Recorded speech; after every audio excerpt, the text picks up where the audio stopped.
Mayfield turns the corner and got the first down. And the ball game is over. And the Cleveland Browns have made it into the NFL playoffs for the first time in 18 long years. Finally, after the longest drought in the NFL, the Cleveland Browns are barreling toward the playoffs. Browns fans can't get enough. Hey, victory formation! Lay up, Brown, Here we go, Brownies, here we go.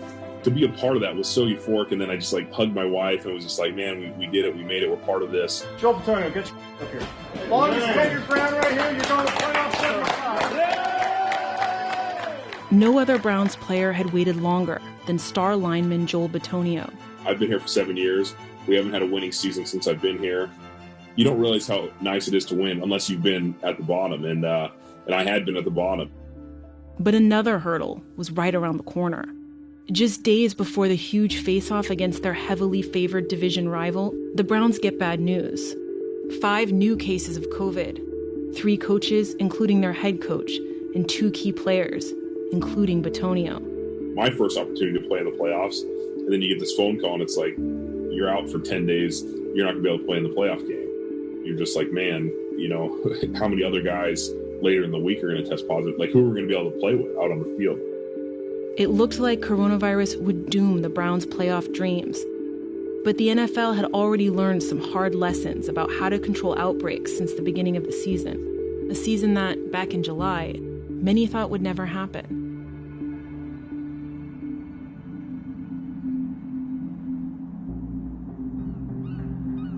The number of deaths in Western Washington resulting from coronavirus is rising for the first time since March. County leaders say the numbers are still going up, applying to move into the next reopening phase right now, just not realistic. At the Seattle Seahawks training facility, it's day 1 of training camp, the official kickoff of the football season, which is slated to be played without the protective bubble some pro sports are using. It unleashed a litany of safety concerns from medical experts. NFL should pause, take a second to think about the players, place them at a premium, and really delay the sport or cancel it for the year. And some of the NFL's biggest stars. Given the state of the virus, how comfortable are you coming back to training camp? I'm very, very nervous. I can tell you that. I'm more nervous than exciting, so we just got to play it by ear. Tyler Lockett, who's known for his acrobatic catches and a kinetic connection with quarterback Russell Wilson, says coronavirus hit him very close to home. My cousin, she ended up getting COVID. It flared up a lot to where she was scared and she didn't really know if she was going to make it. And another worry about COVID for Lockett is how it could affect his heart. He was born with an irregularity. My aorta is on the other side. I just wanted to make sure that was something that wasn't going to affect me as I went into football. Ultimately, what came down to my decision was I said, okay, Pete Carroll's an older guy. If he can do it, then I can do it. At almost 70, Pete Carroll is not your typical senior citizen. Can you win the game in the second quarter? No! Can you win the game in the third quarter? No! Can you win the game in the fourth quarter? But he's the oldest head coach in the NFL. And he saw up close when coronavirus first erupted in the U.S. at a nursing home a few miles away in Kirkland, Washington. Life Care Center of Kirkland is losing more patients. Tonight, 22 patients have died. 26 others have tested positive. We had numbers coming out of this every day, people that were sick and people that were passing. It was just so close to home that, it hit me that we were going to have to figure some out here and try to figure out how we were going to live in this world of whether football was going to happen, the NFL was going to stay up and running, or we weren't, or what the directions would be. We didn't know anything. He wasn't sure a football season could be safe.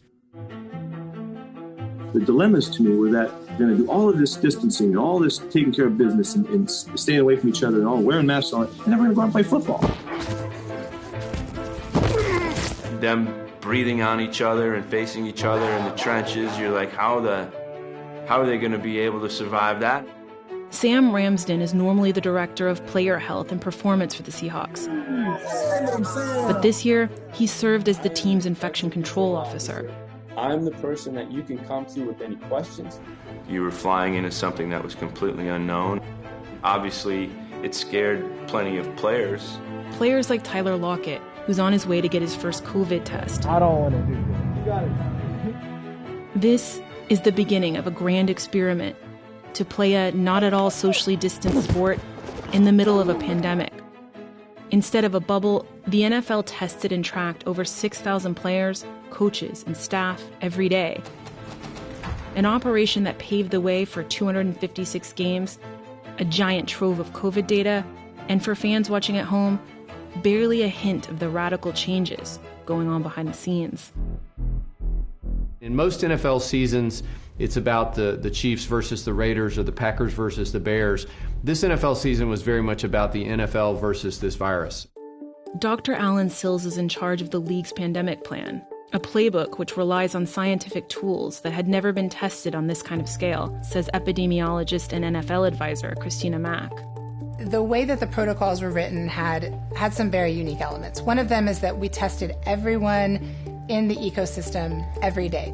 And that was done across 5 different platforms over the season.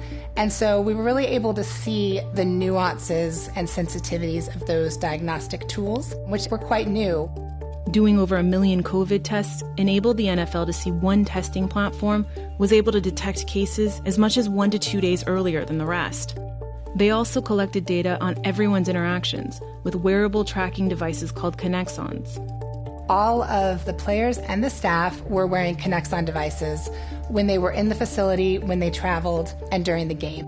And so we had very granular information of how many individuals and who was each person near, within 6 feet, and for how long.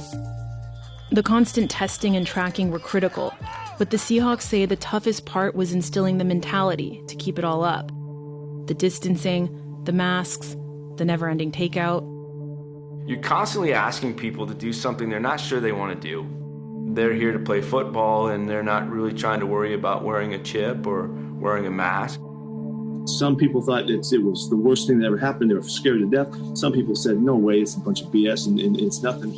I realized that we were going to have to create our own bubble of conscience that was going to keep us in line. Everything that one person did, everybody did if we were together and connected.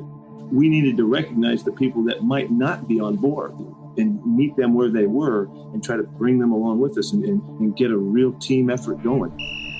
It was difficult to keep your mask on. They got on a lot of our nerves because wearing a mask all the time kind of affects you breathing at times. You get shortness of breath.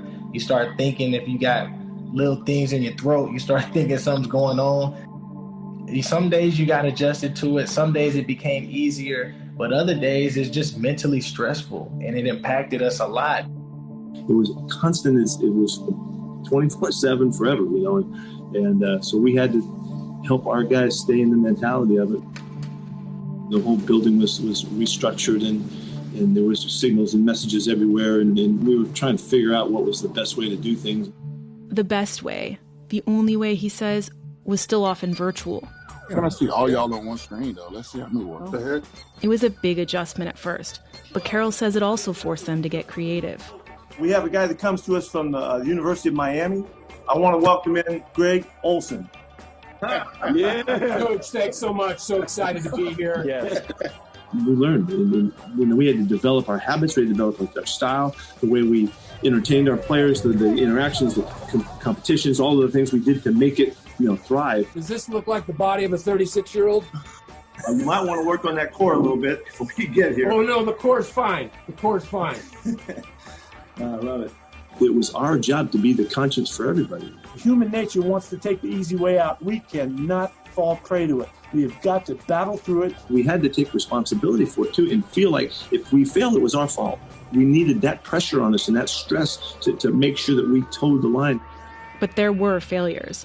And even Carroll had lapses. His mask mishaps on primetime television led to $350,000 in fines. I was so pissed at myself that was my discipline was not better because this happened. But the fact that it did, it allowed me to say, yeah, you can screw it up.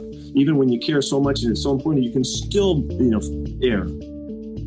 It's very hard to win games in the National Football League. And on top of that, you're trying to beat a pandemic.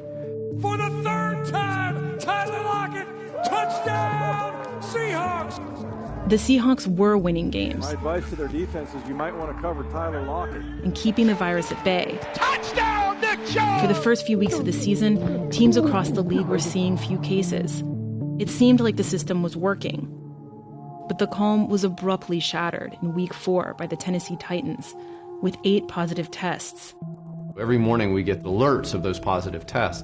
When the data started to come in, it was very evident very quickly that we had a significant problem on our hands that was different than what we had seen before. 8 cases quickly grew to over 20. To understand if it was an outbreak spreading among the team or a cluster of cases picked up from the community, the N.F.L. sent the virus samples to a lab at Yale University, where they do a cutting-edge technique called genomic sequencing. The easiest way to understand genomic sequencing is that each virus does have a fingerprint. We look at the infection for each person and what is the fingerprint of that virus that's infecting them so that we can begin to understand, did someone acquire this virus out in the community when they went to the grocery store, or did they acquire this virus because they were together in a room with someone at an NFL facility? The genomic data showed some samples with identical fingerprints, confirming Titans had infected each other. But the broader lesson, the NFL says, was about CDC guidelines. It was not the 6 feet and the 15 minutes that mattered. It was the context. We saw transmission in what was likely less than 7 minutes in some cases. The Titans outbreak was a watershed moment for the NFL and led to a stricter playbook. Fewer people in the weight rooms, more virtual meetings, and anyone with high-risk contact needed to be quarantined for 5 days, which meant more teams were taking the field without key players. It was never about who had a quarterback or who didn't, or wide receivers, or who had a coach. It was strictly based around what was the ongoing risk of infection, and were we confident that we understood transmission well enough to feel like we were putting uninfected players, coaches, and staff on the field. As the season rolled on, cases in the U.S. climbed, and the NFL saw more and more positive tests. Each case unleashed new stress for the players. I knew that the Seahawks would do everything in their power to make sure that we had a safe environment. I was more so concerned about the other teams and how that was going to be when we played them. Could we get it in the middle of games? What's that, bro? There was times I slapped people's hands after the game, or I talked to people at halftime from the other team, and then I come out 4 or 5 days later and they got it. So there's been a lot of scares. But Dr. Sills says the NFL saw no evidence COVID crossed the line of scrimmage. From all the genomic data as well as all the test data, we never had a single documented case of on-field transmission. And we clearly did have games where players were infected and were on the field. I think it's a combination of first detectable day of their infection. The players are rarely together for more than, say, 2 minutes at a time during a game, and a well-ventilated area. Somehow being outdoors made that big of a difference. It seems so crazy that you could breathe right in somebody's face and it would be okay here, but not in the building. You know, it didn't make sense to me at the time. That was just my own limitations. I didn't know, but outdoors changed everything. For the Browns, all the hard lessons the league had learned about playing football during COVID helped control the contagion. The outbreak in their locker room subsided. And despite missing so many coaches, players, and so much practice, Cleveland pulled off a huge upset victory. It meant that Joel Bitonio was going to the playoffs. There was that second of reflection where, like, this is pretty cool. Like, I'm running out there as an NFL player, and I get to be a part of this, and we're playing against the world champs. I'm here. I passed everything. I'm feeling healthy. Like, now it's just time to play football. The Seahawks, however, suffered a crushing defeat to the Rams in the first round of the playoffs, dashing their hopes for the Super Bowl. But by some accounts, they scored an even bigger win. The only team to make it through the whole season without a single positive case. Carroll said it was not time to take a victory lap. It seems like a lot of the players, as they discussed the COVID protocols this season, I'd almost use the word exhausted. Did your team do anything different than other teams? It's just plain diligence every freaking day.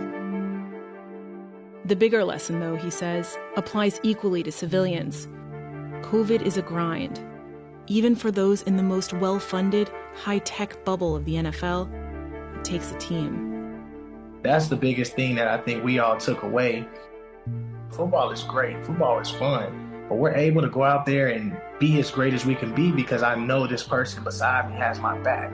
And that's what I think allowed us to be the type of team that we were this year, and that allowed us to go over and beyond with all these COVID measures. When we were saying goodbye, it was frightening to me because they're going into their own worlds and their own environments, and no longer would they be controlled, and how deep were the lessons? Were they able to have that conscience that will have them help their families help them and their families' friends? And I mean, it's just so darn deep.